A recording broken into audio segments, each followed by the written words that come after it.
Salut! Alors comme vous le savez, nous sommes des femmes en école d'ingénieur. Comme vous le savez peut-être moins, en général on n'est que 30% dans ce genre d'école. C'est pourquoi on s'est intéressé au sujet et on a fait un sondage et on a interviewé 3 profils différents au sein de notre école pour en savoir un peu plus. Dans le groupe INSA, on est 32% de filles et on s'en sort plutôt bien par rapport à d'autres écoles où il n'y a que 9%, voire beaucoup moins de filles.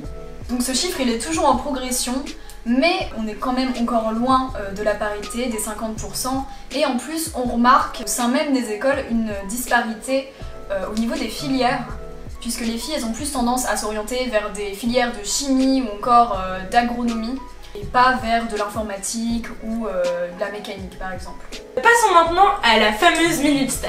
Disclaimer, dans cette vidéo, on associe souvent le fait d'avoir ces règles aux filles, mais les plus grands experts sont formels, ce n'est pas toujours le cas.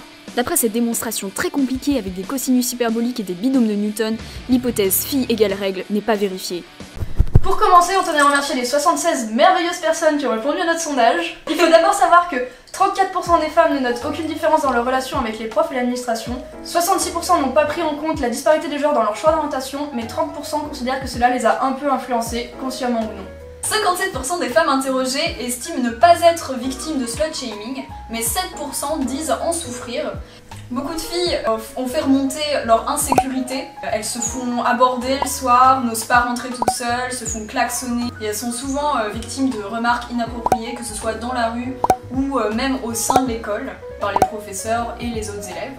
Donc finalement elles considèrent être moins prises au sérieux et surtout un peu regardées comme des bouts de viande, peut-être les gens végétariens, comme des bouts de tofu grillés. Parlons maintenant des règles, c'est la différence majeure entre nous et les mecs. Déjà il faut savoir qu'on doit gérer la douleur, le matériel nécessaire, c'est-à-dire que si on n'a pas ce qu'il nous faut sur nous, ça peut vite être compliqué. Ça peut nous pousser à louper des cours parce qu'on n'est tout simplement pas en état d'y aller. Rien que le fait d'avoir parfois 2 fois 1h20 de cours, ça peut être très compliqué à gérer puisque c'est très long, 2h40, surtout pendant les règles, et qu'on n'a pas forcément l'occasion d'aller aux toilettes. Donc il faut savoir que la majorité d'entre nous utilisent des serviettes jetables, aussi des tampons, et quasiment autant utilisent la cup. Au niveau du budget mensuel menstruel, la majorité des filles dépensent entre 0 et 5 euros. Il y en a 28% qui dépensent entre 5 et 10 euros, donc ça fait quand même un certain budget. Au niveau des produits chimiques contenus dans la protection hygiénique, 18% des filles ne savaient pas du tout qu'il y en avait. Et donc il y a de plus en plus de filles qui nous disent être passées à la cup, ce qui est vraiment très bien. Et très rentable, et très économique, et très écologique, et ça fait beaucoup trop de choses. Il y a quand même 62% des filles qui nous disent qu'elles seraient intéressées par le fait de passer à des protections réutilisables, mais le problème principal, c'est que c'est un investissement sur le long terme, mais à l'achat ça coûte cher. Qu'est-ce qu'on a comme solution par rapport à ça? On a premièrement la cup que nous on utilise. Mais il faut savoir qu'il n'existe pas de solution parfaite, et que c'est à vous d'essayer et de voir ce qui vous plaît le plus, mais il faut oser essayer parce que sans ça vous ne trouverez pas de meilleure solution et que parfois on a l'impression que ce qu'on a nous satisfait et qu'en essayant d'autres trucs on se rend compte que finalement c'était peut-être pas le mieux pour nous. Donc pensez à essayer des nouvelles choses. Par exemple il y a aussi la culotte menstruelle ou les serviettes hygiéniques lavables qui peuvent être de bonnes options en fonction de chacun. Du coup on vous laisse maintenant avec les interviews, profitez bien. Comme vous l'aurez peut-être compris, les femmes sont encore minoritaires dans le domaine scientifique, et faire partie de cette minorité n'est pas toujours simple. On a donc profité des 3 minutes de soleil mensuelles de Blois pour interviewer 3 élèves de l'INSA, Charlotte, Tianyi et Alicia, pour leur poser quelques questions à propos de leur expérience en tant que femme en école d'ingénieur. Donc, est-ce que tu peux te présenter? Je m'appelle Jenny, ma nationalité est chinoise. Je m'appelle Charlotte, je suis en première année études d'ingénieur à l'INSA CVL. Je suis franco-suisse. Alors, je suis Alicia, je viens de région parisienne et je suis en 4e année à l'INSA. Est-ce que tu pourrais me parler de ton parcours scolaire dès la primaire? Est-ce que tu réalisais une différence entre les filles et les garçons, etc.? Moi, j'ai jamais vraiment ressenti cette distinction. J'ai jamais été mise à l'écart. Alors, en primaire, non, ça allait, à part pour le sport. Moi je faisais du foot donc c'était un peu compliqué.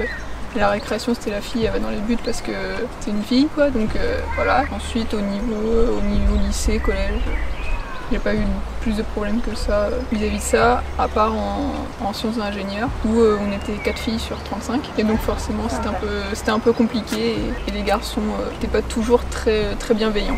Et comment est-ce que ça a évolué par rapport au niveau du collège, le début de la puberté, les premières règles? Est-ce que tu as senti une différence se former ou vraiment pas du tout? Le début de mes règles ça a été assez compliqué dans le sens où j'ai eu des problèmes familiaux et j'ai perdu ma maman assez tôt. Et voilà, l'annoncer à mon papa, c'était un peu la panique. Ça allait, ça n'a pas été trop un problème, même si ouais, c'est encore un sujet un peu tabou. Donc c'était compliqué, mais ça va, j'ai été bien entourée dans ma famille, donc on m'a bien expliqué. Voilà. Je crois que c'est bien passé parce que, en effet, ma mère me expliquait tout d'abord. Et aussi, à l'école primaire, on a une petite réunion entre les filles et les profs. Elles ont aussi expliqué à nous. Oui, alors quelle protection vous utilisez en Chine et est-ce qu'il y a des tabous sur les règles?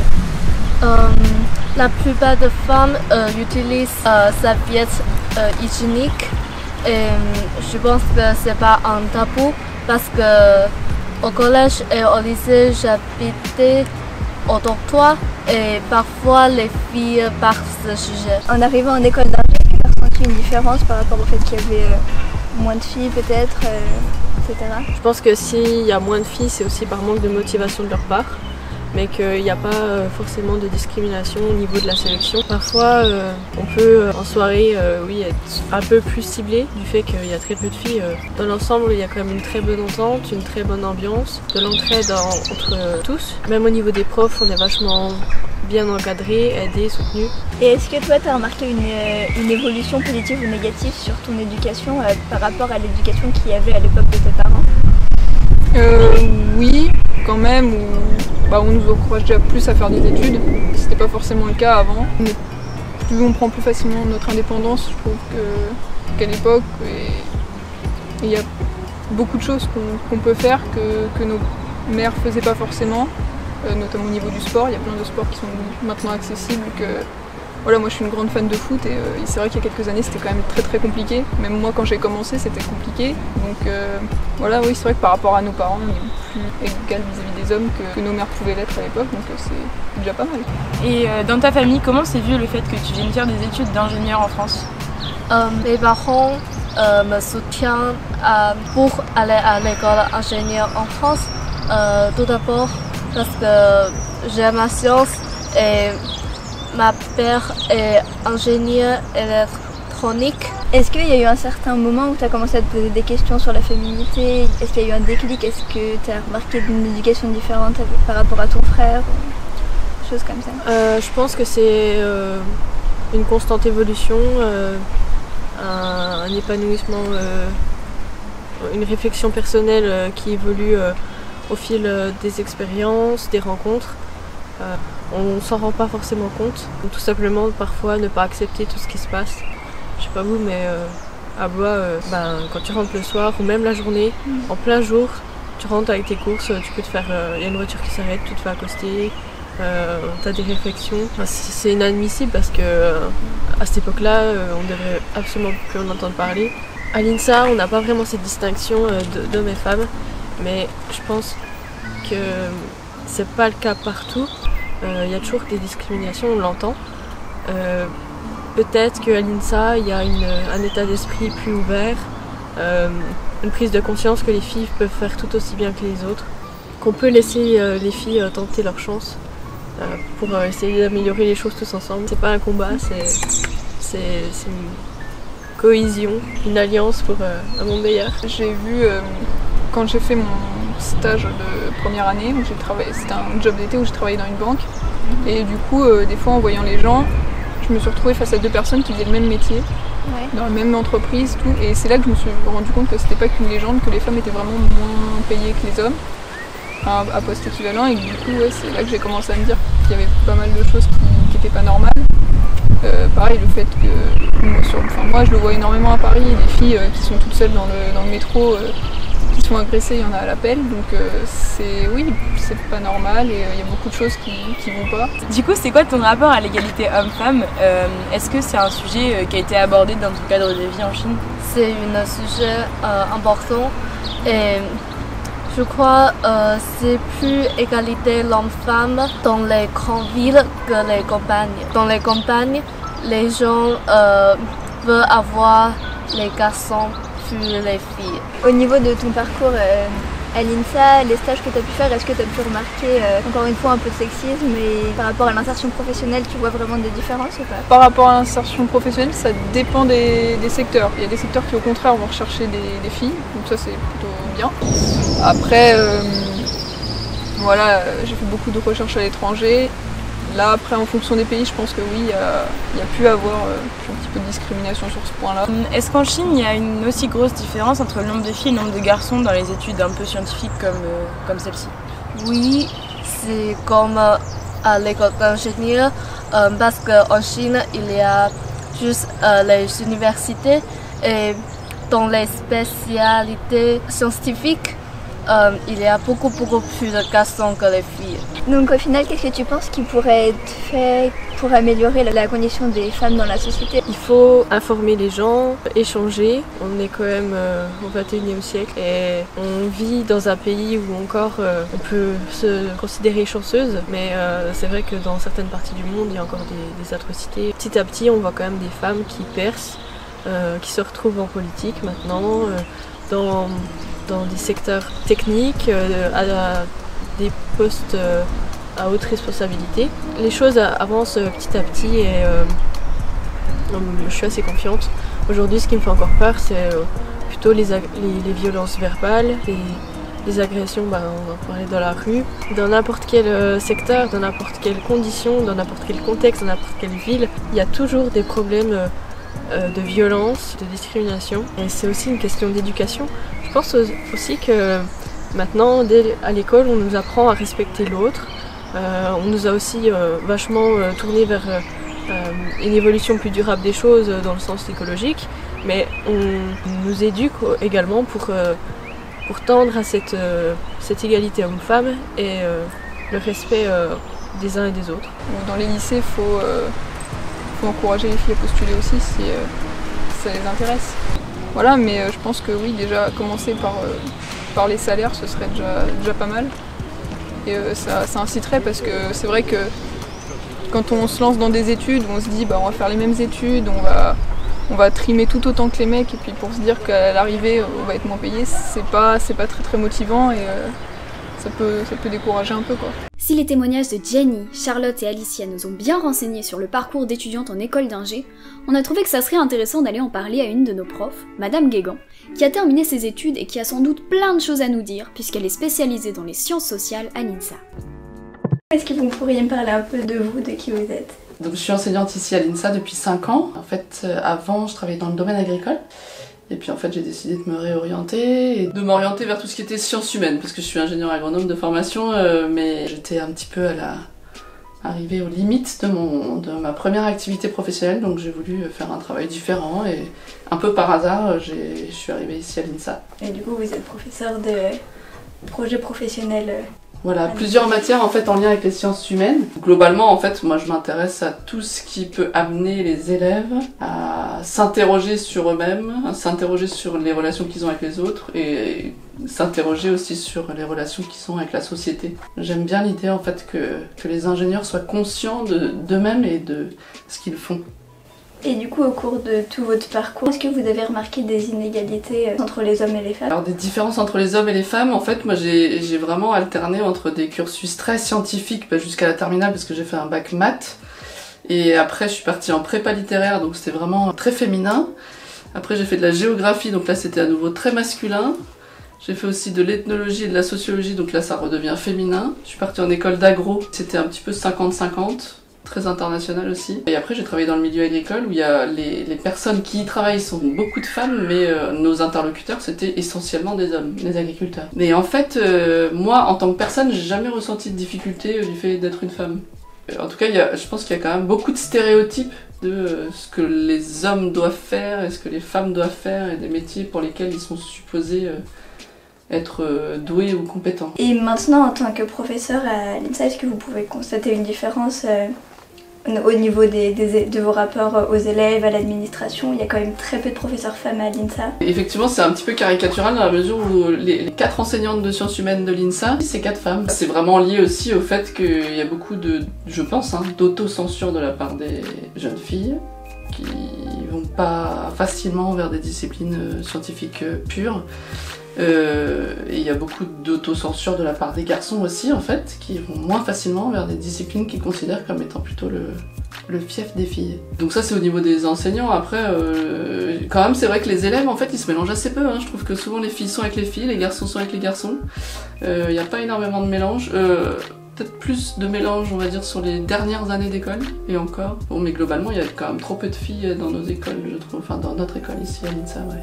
Est-ce que vous avez constaté une réelle évolution par rapport à cette différence entre vos études à vous et les élèves qui sont maintenant à l'INSA? J'ai l'impression en fait que globalement il y a quand même beaucoup plus d'ouverture et beaucoup plus de sensibilité des élèves à la problématique homme-femme ou même aux problématiques globales en fait de genre. Et j'étais très contente de voir qu'il y a des élèves en première année, c'est arrivé 3 fois quand même depuis que je suis là, donc 3 fois en 5 ans, qui ont changé de sexe au cours de l'année et sans que ce soit vécu de façon, en tout cas de façon difficile par les autres élèves, ou du moins ça s'est pas vu en tout cas. Et ça c'est un vrai changement quand même, parce que à mon époque ça se faisait pas du tout, en tout cas c'était pas du tout visible, il y avait beaucoup plus de tabous je pense.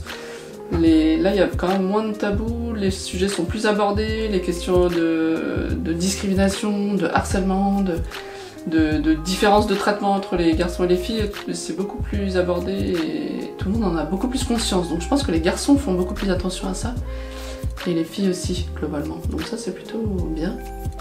Et du coup vous, qu'est-ce que vous faites en tant que prof pour essayer d'améliorer encore un peu cette attitude? Et ben en fait, là je pense que le parti pris qu'on développe un petit peu avec mes collègues, c'est déjà de travailler avec les garçons comme avec les filles sur des dynamiques en fait qui sont des dynamiques de connaissance de soi, de connaissance de ses émotions aussi. L'idée c'est quand même que globalement on fasse pas une distinction nous, enseignantes, entre les garçons et les filles sur les différentes choses qu'on enseigne. Après de façon plus concrète, moi en 3e année en fait je fais un cours donc en psychosociologie du travail, je parle aux élèves de tout ce qui est discrimination, de comment est-ce que les femmes sont traitées pendant la grossesse au travail, des problématiques de salaire, des problématiques de confiance en soi, des problématiques d'inhibition en fait des femmes sur les postes à responsabilité. Moi je suis très choquée en fait de voir que dès la première année les filles elles s'autocensurent, elles disent bah, moi j'ai pas du tout envie plus tard d'avoir des responsabilités parce que j'ai pas suffisamment confiance en moi, et ce que je trouve très marqué chez les filles et pas marqué chez les garçons. Donc un autre élément en fait sur lequel on essaie de travailler, là c'est plutôt au niveau des premières années avec mes collègues, c'est que les élèves prennent conscience des différents modèles sur la base desquels ils se sont construits. C'est-à-dire en fait quelles ont été les figures, que ce soit des figures réelles ou des figures imaginaires en fait, qui les ont inspirés et qui leur ont donné envie d'aller vers telle ou telle direction. Ça c'est vraiment important de prendre conscience de ces modèles-là et de se rendre compte en fait à quel point les petites filles manquent souvent de références. On est quand même dans nos cultures beaucoup baignées dans des histoires qui font que les petites filles sont dans des postures attentistes. Où elles attendent en fait que les choses se passent et elles attendent que les hommes les sauvent.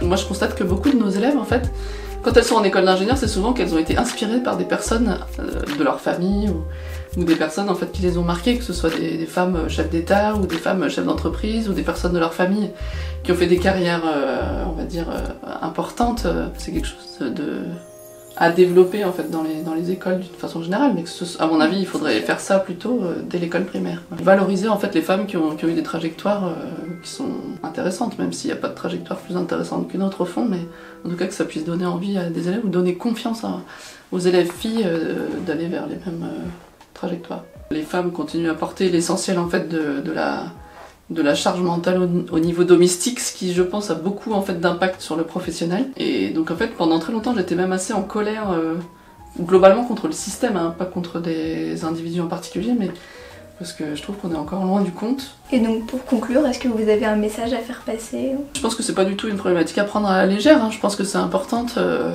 globalement pour un bien-être sociétal commun et collectif.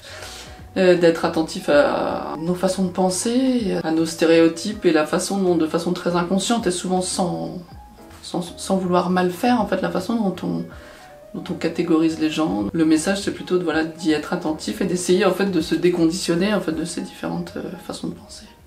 Et hop, c'est la fin de la vidéo. Si tu veux poursuivre plus loin dans ce type de sujet, pense à regarder la barre d'infos, on a mis plein de liens trop cool. Si t'es intéressé par nos prochaines vidéos un peu moins conventionnelles, va falloir t'abonner. Et comme d'habitude, pense à aimer notre vidéo, à commenter et à partager. Salut! Si tu réalises que la vie n'est pas là, que le matin tu te lèves